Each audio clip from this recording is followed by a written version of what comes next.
So what we're talking about is a close to doubling of the franchise. Now, I need to emphasize as well that still the vast majority of the population, the male population, adult male population, is still disenfranchised. Still large numbers of people who cannot vote. And of course, all women are still disenfranchised. But this is a massive expansion. 1884, what 1884 does is equalize the voting qualifications in the counties and the boroughs so that there's a national uniform qualification. This, again, massively expands the number of people who can vote from specifically in 1883, 2,618,453 in England and Wales, to in 1886, 4,380,540. Still, the vast majority, actually not the vast majority, but a large section of the population, I believe about 40% of the male adult population is not entitled to vote, and all women are still not entitled to vote. In 1918, the final Reform Act is passed, and this enfranchises all adult males, as well as some adult females. If you're over the age of 30, you're entitled to vote, but there are some property and marriage qualifications attached to that. So it's not actually all women above 30. They have to meet certain other qualifications. Now, as I said, accompanying these acts are other forms of legislation which transform the way political elections occurs. The first are the Corrupt Practices Acts of 1854, 1883, and 1885. And what these do are criminalize certain practices associated with what we saw in unreformed elections. So bribery, cheating are both criminalized, and certain fines are imposed if you're caught involved in those practices. Also, things like personation is formally criminalized, so you can no longer pretend to be somebody who has the vote and vote on their behalf. That is now a criminal act. And there are a number of other practices, which you would have read about in your readings, that are criminalized. 1885 really isn't that significant. That's just a rather minor amendment to 1883. Really, the two important ones are 54 and 83, which begin the process of criminalization, and then 83 significantly increases the penalties. Ballot Act of 1872 makes public voting, it eliminates public voting, so now voting has to occur privately. And the okay. And then there is the 1911 Act. Oh, just for 1 second.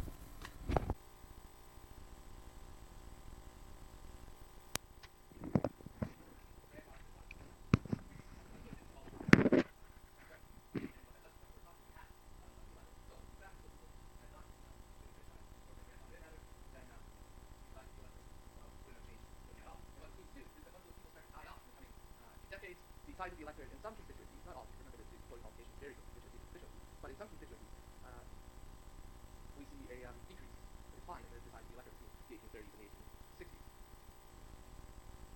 To be more specific, I'll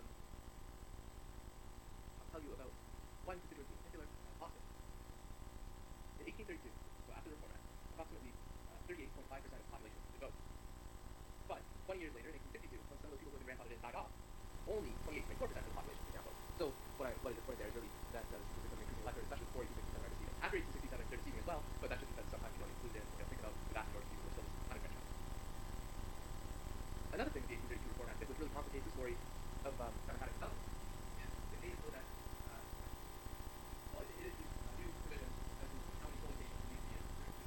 And so prior to 1832, each district had one polling station, one place for voting occurred, which means that now the unfranchised balance is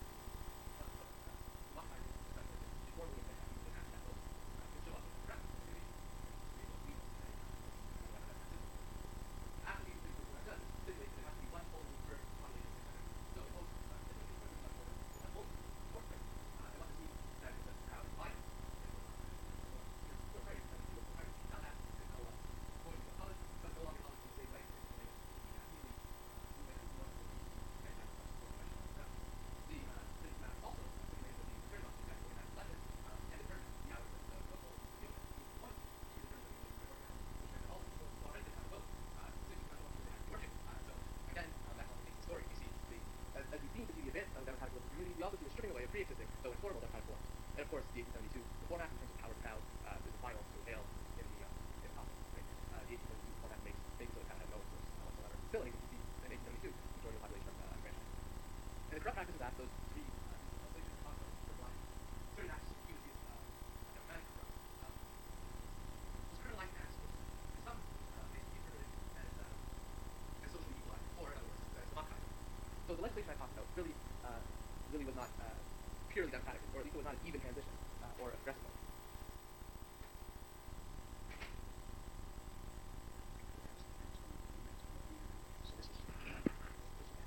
Okay.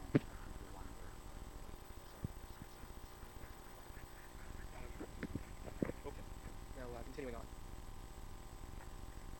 So even with all those sorts of revisionist points being made about the legislation, it's still undoubtedly true, especially after 1867, that the electorate has grown quite significantly, especially, of course, in 1884 and 1918 it grows dramatically and becomes much more even. So even with revisionist points being made, even with the story being complicated, we are still talking about an expanding electorate, at least after mid-century. And what this means is that British political system and the institutions and groups which define that system, parties and so on, have to learn how to deal with this new electorate, this new group of people. How are they going to be mobilized, and how are they going to be molded to fit the system? Well, one such mode of mobilization came in the form of pressure groups.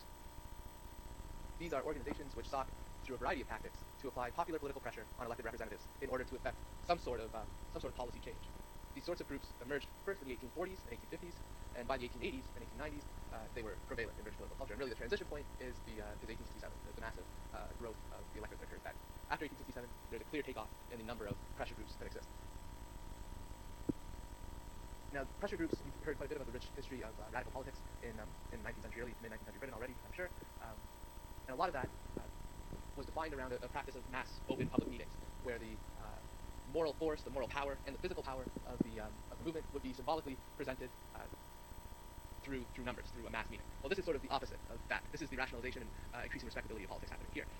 Pressure groups in the early mid-Victorian period, in the 1840s to the 1880s, are largely liberal organizations who draw their membership and supporters from people who saw themselves as liberal, define themselves as liberal. We're going to talk about what that means in a few minutes. The Conservative Party also had pressure groups. There were pressure groups that operated on the Conservative Party as well, but these really started to take off at the beginning of the 20th century with organizations such as the Naval League, the National Service League, and other nationalist organizations like that. For our period, the period that we're concerned with, really we're talking about liberal groups. And the single group on which these later groups sort of define themselves, the prototype of pressure groups, if you like, in the Victorian Britain, was the Anti-Corn Law League. This was the group on which most subsequent pressure groups based their tactics. The League was founded in 1838 and headquartered in Manchester, and it was led by a number of people, but primarily by two charismatic orators, one Richard Cobden and the other John Bright, both of whom sat in the House of Commons. The stated purpose of the Anti-Corn Law League was to, as the title suggests, to effect the repeal of the Corn Laws, which was a tariff imposed in 1815 on corn, the importation of corn. And what it had done was to drive up the price of bread, which was a problem for the working class. The Anti-Corn Law League argued that they really had two primary arguments. One, that the Corn Laws privileged a small group of landowners at the expense of the vast majority of the rest of the population.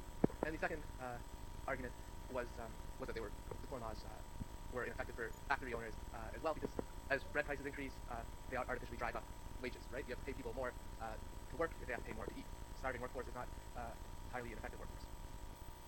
But for our concern here, the purpose, stated aims, and justifications of the League are far less important than the tactics it employed. Now, here again, I want to emphasize that this was a different type of politics than what you've already seen with the radical tradition of mass movement. This was a mass movement, but it was largely an indoor movement, and it was a movement that seeked to rationalize, or around the idea of respectability, how popular politics were conducted. So while it did, certainly, I'm not saying it did not hold outdoor meetings, it also held large-scale indoor meetings. And its primary tactic was not outdoor meetings, even though it did hold them. What it did was pressure. It aimed to put pressure respectively on MPs, and typically liberal MPs, because this was a liberal group.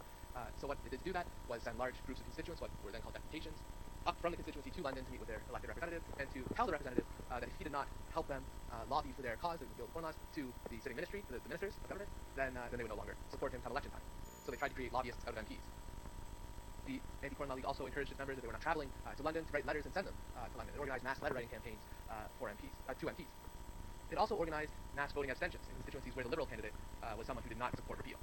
Okay, so Liberal candidates obviously rest on Liberal support, and what the Anti-Corn Law League was exploit that. It said to the Liberal candidates who didn't support repeal, if you don't change your mind, if you don't change your stated policy, then there are going to be a large contingent of Liberals in your riding who are not simply going to show up to vote. In addition to that, they sometimes also ran their own candidates in liberal constituencies that had a liberal elected representative who didn't support repeal. And what this would do then would split the vote, and it would put pressure on the sitting liberal to change his policy. And even the Anti-Corn Law League was a middle-class organization, had a lot of money. One of its great strengths was its ability to fundraise. It also bought properties in boroughs so that it could enfranchise supporters in those boroughs. Because, of course, remember, the Reform Acts have redefined voting qualifications around land ownership. So, in short, really, what the League does is use the emerging new electoral system to put pressure on the MPs. And the League, at least to the eyes of its contemporaries, was successful. The Corn Laws, of course, are repealed in 1847 by the government of Robert Peel, and it appears to contemporaries that this is in large measure the result of Anti-Corn Law League lobbying. It is in reality not so much the case that that's true, but to contemporaries it appeared to be. And because it appeared to be successful, and because the franchise was expanding, and because the electoral system was becoming defined around the standards of respectability, which the League defined itself around, pressure groups started to proliferate in the 1850s, and then especially in the 1860s, around all sorts of causes. Not just the repeal of the Corn Laws, but things like temperance, that is to say the anti-drinking Supporters of non-denominational schools formed the National Education League in 1869. Campaigners, another example, campaigners for the disestablishment of the Anglican Church, the official Church of England, formed what was called the Liberation Society in 1853. Really, by the 1860s and moving forward, almost every single liberal issue starts to develop its own pressure group. And that's another important point that I think I may have forgotten to say at the beginning. These are single issue groups, right? The Chartists had the 6 points of the Charter. Each of those points was a policy change which would be difficult to achieve. What the Anti-Foreign Law League does and what the subsequent groups do is have one single issue that they advocate for. And it's usually not as difficult to achieve as the 6 points of the Charter, right? So these are single issue groups. That is the other important thing that I think I forgot to say at the beginning. Okay, moving on. So if pressure groups at the popular level were one way that this new electorate was mobilized, to use the title of this lecture, if that was one way that Britons were learning to do democracy, another way that they learned to do democracy was through party politics. Party politics, of course, predate the Reform Act of 1867. Really, they start to emerge seriously in the 1830s with the Tamworth Manifesto, which forms the Conservative Party, or what at one point was the Conservative Party, and the Lichfield House Compact, which was an agreement between a number of factions in the House of Commons to unite against the newly emergent Conservative Party. But in this period, in the 1830s and up to the 1860s, even the beginning of the 1870s, these aren't really parties as we would understand them. They did have an infrastructure. There were whips, and whips were to a large extent effective at disciplining the party members, largely through the distribution of patronage.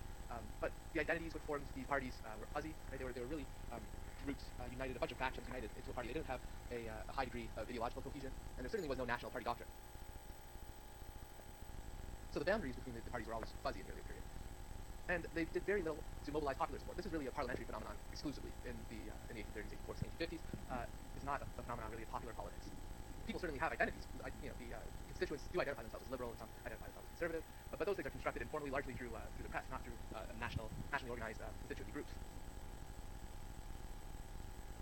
After 1867, however, we see the development of disciplined, professionally and nationally organized parties that have clear and, very importantly, nationally cohesive identities, and of course, doctrines and ideologies as well. The National Union of Conservative and Constitutional Associations is formed in 1867, and this is the first sort of national caucus organization, kind of, it's not really a caucus organization. It's really a means of uniting the various conservative associations throughout the country into one sort of central hub.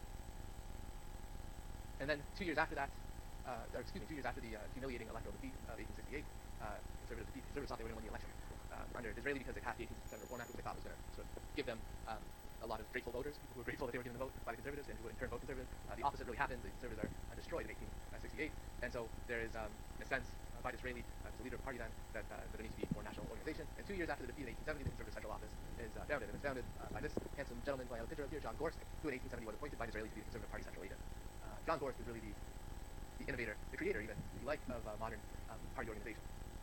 The other national caucus organization, which forms largely in response to what the Conservatives are doing, is the National Liberal Federation in 1877, and it forms sort of in the same way that the Conservative Party caucus organization did in 1870.